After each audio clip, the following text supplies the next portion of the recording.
अस्सलाम वालेकुम। मैं हूँ नादिया राजा और आपको खुशामदीद कहती हूँ अपने चैनल पर। अगर आपसे पूछा जाए कि दुनिया का अमीर तरीन शख्स कौन है, तो आपके जहन में बिल गेट्स, इलन मस्क और जेफ बेजोस जैसे नाम आएंगे।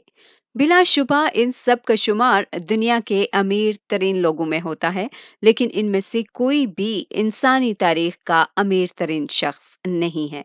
और ये जानकर आपको हैरत होगी कि तारीख़ इंसानी का अमीर तरीन शख्स एक मुसलमान था। इस शख्स का नाम था मानसा मूसा और ये मगरबी अफ्रीकी मुल्क माली का हुक्मरान था।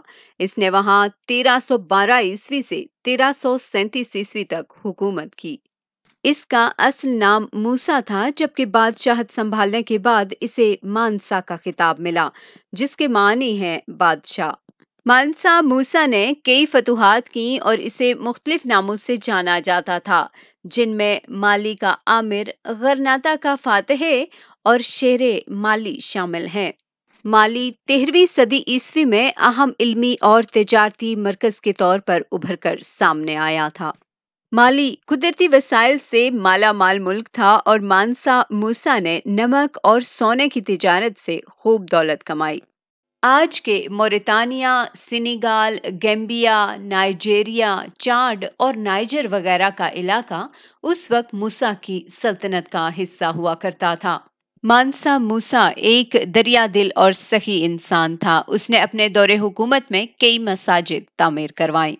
माहिरीन का कहना है कि मानसा की दौलत का आज के दौर में तखमीना लगाना मुश्किल अमल है। फिर भी एक अंदाजे के मुताबिक उनकी दौलत 4 लाख अरब अमरीकी डॉलर के बराबर थी।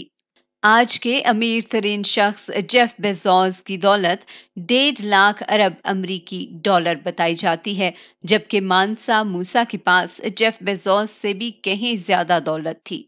अगर अफराते ज़र को जहन में रखा जाए तो भी मानसा मूसा की दौलत तारीख के किसी भी जिंदा या मुर्दा दौलतमंद से ज्यादा है।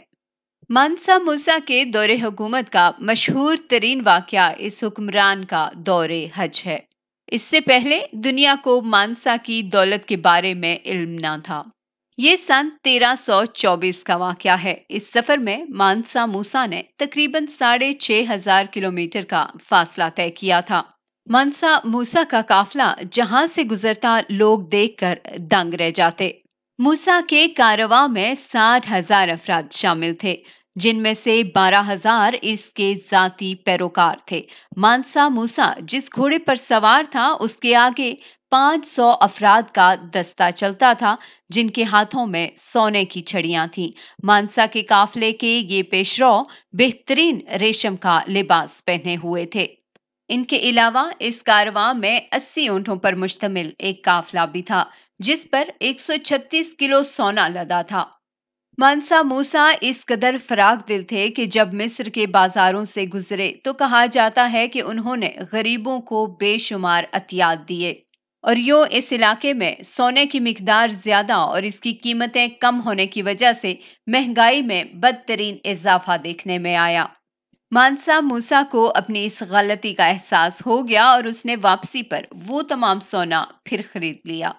मानसा मूसा के इस सफर की वजह से इनकी दौलतमंदी के किस्से यूरोप तक जा पहुंचे और यूरोप से लोग इनके यहाँ सिर्फ ये देखने के लिए आने लगे कि आखिर इनके पास इतनी दौलत है और जो कहा जा रहा है वो किस हद तक सच है। मौर्रिखीन और इक्तिसाददानों का मानना है कि इस सफरे मक्का ने दुनिया की मईशत को यकसर बदल कर रख दिया, क्योंकि इस मुनफरिद काफिले का दीदार करने के लिए आने वालों में सोना बांटा जाता। इस सफर के दौरान मूसा ने दिल खोल कर खरीदारी भी की और ये तारीख इंसानी में पहली बार हुआ कि किसी शख्स की फयाजी और उसकी खरीदारी ने दुनिया के इक्तिसादी निज़ाम को हिला कर रख दिया हो। जब मूसा सफरे हज से वापस लौटा तो वो बड़ी तादाद में अरबी स्कॉलर्स भी साथ लाया। उसने दीनी तालीम के फ़रोग के लिए मुतअद्दद मदारिस और अज़ीम शान मसाजिद तामीर कराई। कहा जाता है कि वो हर जुमा को एक मस्जिद तामीर करवाता था। اس نے آرٹ اور فن تعمیر کو بھی عروج بخشا۔ مورخین لکھتے ہیں کہ اس نے پہلی شہری تہذیب کی بنیاد رکھی۔ سلطنت مالی کی دولت کی خبریں جب یورپی تاجروں تک پہنچیں تو انہوں نے سونے کی تجارت کے لیے مالی کو بھی پہلی بار اپنی فہرست میں شامل کیا، اور یوں مالی کو تجارت، ثقافت اور اسلام کا مرکز بنانے میں موسیٰ مانسا نے اہم کردار ادا کیا۔ موسیٰ مانسا کی تاریخ وفات پر مورخین میں اختلاف رائے ہے، لیکن زیادہ تر کی رائے کے مطابق تاریخ انسانی کا یہ مالدار ترین شخص 1337 میں اس دنیا فانی سے کوچ کر گیا۔ اکبر حیدر آبادی کے اس شعر کے ساتھ آپ سے اجازت چاہوں گی۔ چھوڑ کے مال و دولت ساری دنیا میں اپنی، خالی ہاتھ گزر جاتے ہیں کیسے کیسے لوگ۔ ویڈیو اچھا لگے تو لائک اینڈ شیئر کر دیجیے، اور اگر آپ چینل پر نئے ہیں تو برائے مہربانی چینل کو سبسکرائب کر دیجیے۔ کمنٹس میں اپنی رائے کا اظہار ضرور کیجیے گا۔ شکریہ۔